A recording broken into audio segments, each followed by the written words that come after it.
Shalom Bapak Ibu semua. Mari sebelum kita mulai ibadah KPA online pada hari ini, kita berdoa terlebih dahulu. Terima kasih Tuhan Yesus, pada hari ini kami bersyukur Tuhan, kami sudah bisa berkumpul bersama untuk mendengarkan firman Tuhan.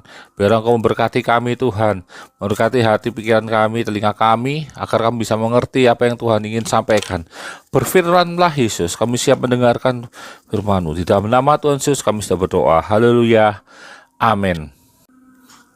Shalom Bapak Ibu semua. Hari ini firman Tuhan akan bicara tentang bertumbuh di tengah badai. Ayat utama kita ada di Matius 7 ayat 24 sampai yang ke-27. Firman Tuhan demikian. Setiap orang yang mendengar perkataanku ini dan melakukannya, ia sama seperti dengan orang yang bijaksana yang mendirikan rumahnya di atas batu.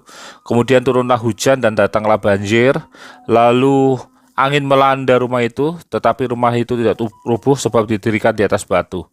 Tetapi setiap orang yang mendengar perkataan ini dan tidak melakukannya, ia sama dengan orang yang bodoh yang mendirikan rumahnya di atas pasir. Kemudian turunlah hujan dan datanglah banjir, lalu angin melanda rumah itu sehingga rubuhlah rumah itu dan hebatlah kerusakannya.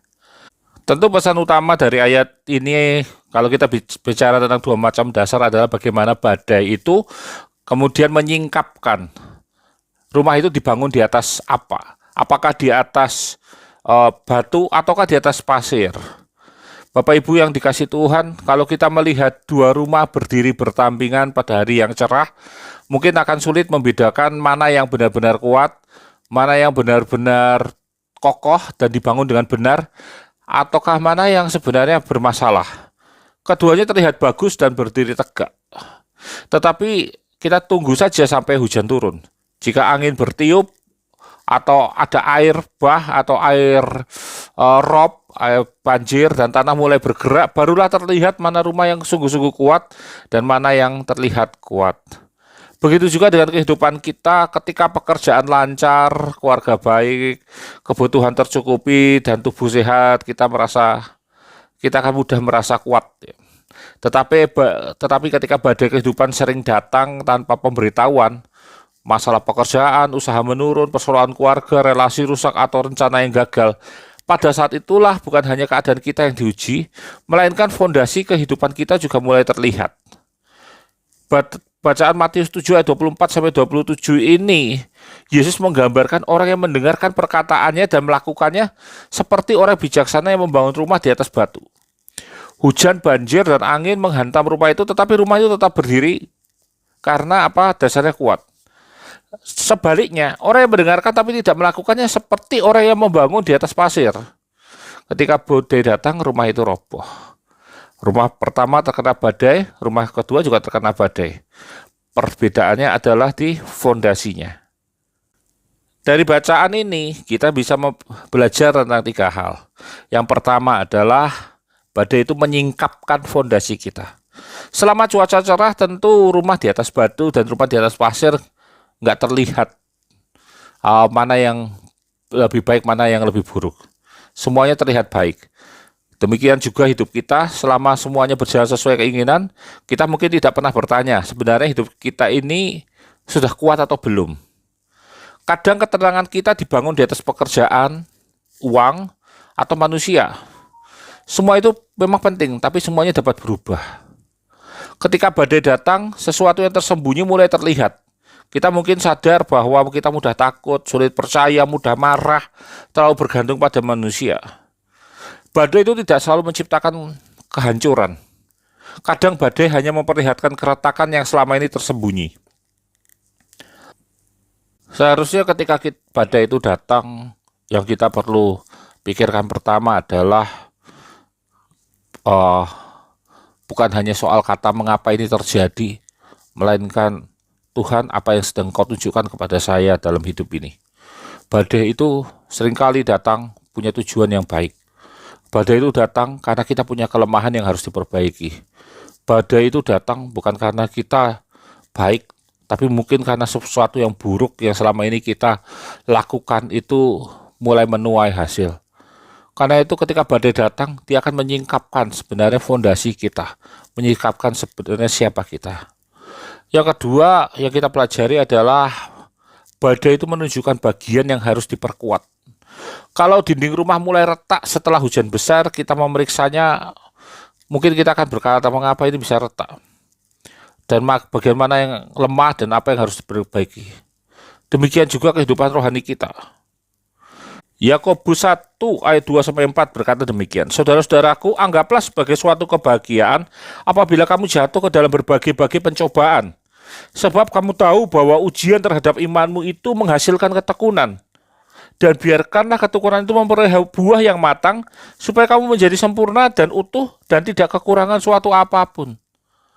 Kalau kita perhatikan ayat ini, Yakobus itu mengajarkan orang-orang percaya untuk memandang berbagai ujian itu sebagai kesempatan bertumbuh. Ujian terhadap iman itu menghasilkan ketekunan, dan ketekunan membawa kita menuju kedewasaan. Artinya ujian bukan hanya sesuatu yang harus kita lewati, tapi ada sesuatu yang dapat Tuhan bentuk melalui ujian itu. Mungkin badai menunjukkan bahwa kita tidak sabar, mudah menyerah, sulit mengampuni, atau mudah kecewa pada Tuhan. Itu berarti ada bagian kehidupan yang perlu dibangun. Atau kita sering berdoa, Tuhan keluarkan saya dari masalah ini. Itu nggak salah. Tetapi tambahkanlah doa, Tuhan sebelum badai ini berlalu, bentuklah sesuatu dalam diri saya. Ajari saya lebih sabar, rendah hati, mengampuni, mengendalikan perkataan, atau lebih sungguh-sungguh berdoa. Mungkin kita perlu berdoa, jangan sampai kita keluar dari badai, tapi tetap menjadi orang yang sama. Karena badai yang baik itu datang, dia akan menguatkan kita.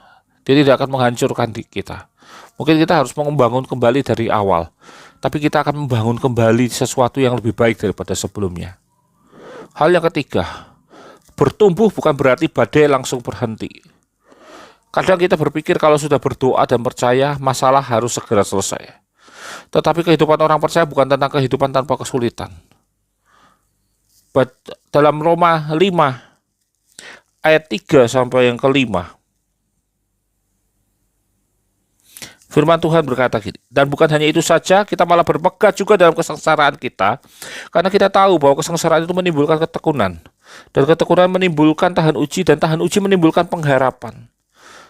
Dan pengharapan itu tidak mengecewakan, karena kasih Allah telah dicurahkan dalam hati kita oleh Roh Kudus yang telah dikaruniakan kepada kita. Bapak Ibu semua, Paulus mengajarkan bahwa kesengsaraan menghasilkan ketekunan. Ketekunan itu membentuk karakter yang tahan uji. Dan tahan uji menghasilkan pengharapan. Pengharapan pada Tuhan tidak berakhir pada kekecewaan. Karena kasih Allah bekerja di dalam kehidupan orang yang percaya. Kita perhatikan 4 kata ini. Penderitaan, ketekunan, tahan uji, dan pengharapan. Pertumbuhan membutuhkan proses. Pohon yang kuat bukan pohon yang tidak pernah terkena angin. Ketika angin datang, akarnya bekerja lebih keras agar tetap berdiri. Mungkin masalah kita hari ini belum selesai. Tetapi jangan hanya bertanya apakah masalah sudah berubah. Tanyakan juga apakah saya sudah berubah. Dulu sedikit masalah kita mungkin langsung panik. Sekarang belajar berdoa. Dulu kecewa lalu menyalahkan. Sekarang belajar mengendalikan diri. Dulu penderitaan membuat kita hanya melihat diri kita sendiri. Sekarang kita mulai peka terhadap penderitaan orang lain. Itulah pertumbuhan. Badai mungkin belum berhenti, tetapi kita sudah bukan orang yang sama. Jadi di akhirnya, apa yang menjadi pertanyaan kita utama? Pertanyaan kita utama adalah bangunan seperti apa yang sedang kita bangun. Kembali kepada 2 rumah yang diceritakan Yesus. Keduanya mengalami hujan, banjir, dan angin. Satu tetap berdiri dan satu roboh. Perbedaannya adalah fondasinya. Mungkin hari ini ada yang sedang menghadapi badai pekerjaan, keuangan, keluarga, masa depan, whatever lah, apa yang sedang Bapak Ibu, pergumulan apa yang sedang Bapak Ibu lakukan. Jangan lihat besarnya badai itu. Lihat juga apa yang Tuhan kerjakan dalam diri kita. Badai itu menyingkapkan fondasi kita. Badai itu menunjukkan bagian yang perlu kita perkuat. Dan badai itu menjadi tempat kita bertumbuh. Doa kita bukan hanya Tuhan hentikan badai ini, tetapi Tuhan kalau badai ini belum berhenti, jangan biarkan saya melewatinya dengan sia-sia. Tunjukkan bagian hidup saya yang rapuh. Perbaiki fondasi saya, bentuk karakter saya, dewaksakan iman saya, supaya ketika badai ini berlalu, saya bukan hanya menjadi orang yang berhasil melewati badai, tetapi menjadi orang yang bertumbuh karena melewati badai. Sebab perhatikan ini Bapak Ibu semua, tujuan Tuhan bukan sekedar membawa kita keluar badai, Tuhan juga sanggup membentuk kita di tengah badai. Amin. Tuhan memberkati.